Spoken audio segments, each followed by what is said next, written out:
3 unit rumah berkonstruksi kayu hangus terbakar di Jalan Panglima Polim, Gampong Jawa, Kecamatan Langsa Kota Langsa pada Minggu dini hari sekitar pukul 3 waktu Indonesia Barat. Rumah yang mengalami kebakaran tersebut adalah milik Hafni Diana, Dedi Syahputra, dan Faisal. Kebakaran tersebut pemirsa diduga terjadi akibat korsleting arus listrik dan berhasil dipadamkan setelah petugas menurunkan 6 unit armada dan 2 unit tangki suplai air dengan melakukan penyiraman dan pendinginan hingga tuntas. Tidak ada korban jiwa dalam peristiwa kebakaran tersebut, namun kerugian yang ditaksir mencapai ratusan juta rupiah. Sementara itu PJ Wali Kota Langsa, Syaridin, mengatakan untuk sementara waktu para korban akan tinggal bersama sanak keluarganya sembari menunggu siapnya pembangunan rumah bantuan dari pemerintah Kota Langsa.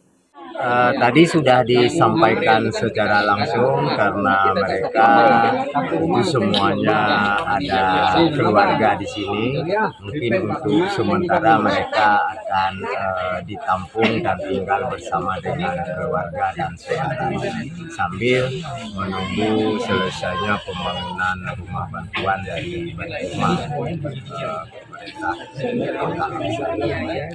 Dari Langsa, Seli Novita melaporkan untuk Puja TV Aceh.